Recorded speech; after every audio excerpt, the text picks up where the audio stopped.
حملہ کیا اور حملہ کرنے کے بعد جیسے ہی انہوں نے ڈاکٹر ذوالفقار مرزا کو پکڑنا چاہا تو آگے ذوالفقار مرزا نے مزاحمت کی.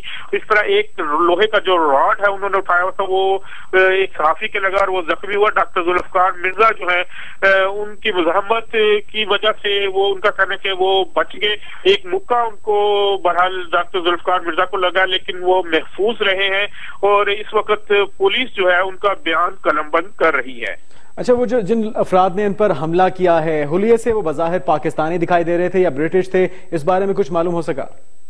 جو ہمیں موقع پر موجود لوگ ہیں ان کا یہ کہنا ہے، ان کا یہ بتانا ہے کہ یہ جو دیکھنے میں ان لوگوں نے ان کو دیکھا ہے ان کا کہنا ہے کہ وہ پاکستانی ہی ہے.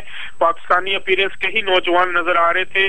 دو نے ہوڈ پہنا ہوا تھا، انہوں نے کیپ لی ہوئی تھی اور اس لیے ان کے چہرے جو ہے وہ جزوی طور پر نظر آ رہے تھے، لیکن جو تین نوجوان تھے وہ پاکستانی ہی جو سامنے آئے تھے ان سے ہاتھ ملانے کے بہانے وہ پاکستانی ہی نظر آ رہے تھے. پولیس نے ان کی سی سی ٹی وی فوٹیج کے ذریعے ان کی تصاویر حاصل کر لی ہیں اور پولیس کا یہ کہنا ہے کہ وہ ان نوجوانوں کو جلد گرفتار کر لے گی. اس طرح یہ واقعہ مانچسٹر میں پیش آیا. مانچسٹر میں ان کا یہ آج جلسہ تھا. جلسے میں تقریباً 300 سے 400 لوگ موجود تھے اور اس جلسے کے بعد ہی یہ واقعہ پیش آیا. جی اظہر جاوید، اب سے پہلے بھی دیکھا گیا کہ ذوالفقار مرزا نے برطانیہ میں جو خطاب کیے ہیں ان کے جلسے، ان کی مختلف میٹنگز کے اندر بدنظمی دیکھی گئی ہے. اس تمام صورتحال کو دیکھتے ہوئے انہوں نے برطانیہ کی حکومت سے سیکیورٹی مانگنے کی کوشش کی تھی یا حکومت کی جانب سے ان کو سیکیورٹی کی پیشکش کی گئی؟ نہیں، اس بارے میں سیکیورٹی انہوں نے مانگی نہیں تھی، لیکن ان کا یہ کہنا تھا کہ ان کے تمام جو یہ جلسے ہیں، جو ان کے تقریبات ہیں، ان سب سے آگاہ رکھا جاتا ہے برطانوی پولیس کو. اس سے پہلے جہاں بھی جلسہ ہوتا ہے، جہاں بھی وہ جاتے ہیں، اس سے پہلے وہ بتا کے جاتے ہیں کہ وہ کس جگہ جا رہے ہیں اور ان کا یہ کہنا ہے کہ ان کے تمام شیڈول کا برطانوی پولیس کو علم ہوتا ہے. لیکن سیکیورٹی کی کوئی باقاعدہ درخواست نہیں کی گئی اور نہ ہی ان کو کوئی سرکاری طور پر سیکیورٹی فراہم کی گئی تھی. اس سے پہلے بھی ہم نے دیکھا کہ ان کے جلسوں میں کچھ گڑبڑ ہوئی ہے. چند نوجوانوں نے ان کے 3 سے 4 جلسوں میں ان کے خلاف نعرے لگائے اور ان کو ساتھ بدتمیزی کرنے کی کوشش کی، جس میں مقامی انتظامیہ لوگوں نے ان کو باہر نکالا تھا.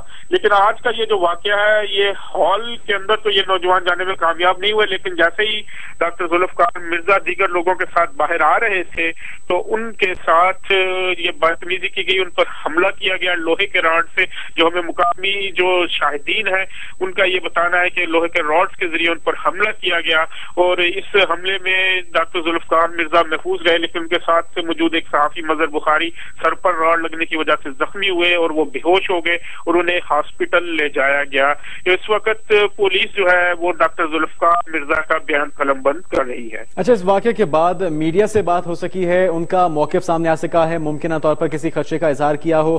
کون لوگ ہو سکتے ہیں یہ ڈاکٹر اپنے جو بیان میں تو پولیس کو بیان دیا ہے اس کی جو تفصیلات ہمیں ملی ہیں اس کے مطابق ذوالفقار مرزا نے اپنے اوپر حملے کا الزام ایک سیاسی تنظیم پہ لگایا ہے، پاکستان کی سیاسی تنظیم پہ لگایا ہے اور ان کا کہنا ہے کہ ایم کیو ایم کے جو ورکرز ہیں وہ اس حملے میں ملوث ہیں. ان کا یہ کہنا تھا کہ وہ اس سے پہلے بھی اس سیاسی تنظیم حملے کرنے کی کوشش کرتی رہی، ان کے جلسوں میں گڑبڑ کرنے کی کوشش کرتی رہی اور ان کا ذوالفقار مرزا کا کہنا ہے کہ اس واقعے میں بھی وہی تنظیم ملوث ہے. اچھا، ممکنہ طور پر اب برطانوی حکومت کا کیا رد عمل ہو سکتا ہے اس ناخوشگوار واقعے کے بعد؟ کیونکہ ذوالفقار مرزا کے اوپر حملہ کیا گیا ہے، ان کو مارنے کی کوشش بھی کی گئی ہے.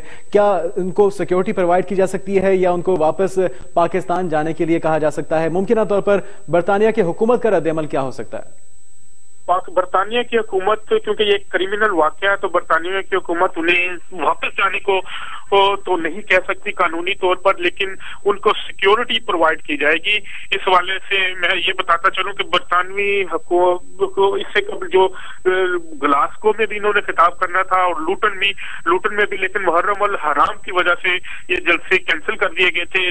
ڈاکٹر فہمیدہ مرزا بھی لندن پہنچ چکی تھی تو ڈاکٹر ذوالفقار مرزا کا جو پروگرام تھا کہ وہ آج رات اس جلسے کے خطاب کے بعد واپس لندن آ رہے تھے اور انہوں نے یہاں آ کے اپنی اہلیہ کو جوائن کرنا تھا. تو اس ساری صورتحال میں پولیس جو ہے ان کو اب سیکیورٹی پرووائڈ کرے گی اور جہاں پر بھی وہ جائیں گے ان کو سیکیورٹی مہیا کی جائے گی. لیکن پاکستان واپس آنے کے بارے میں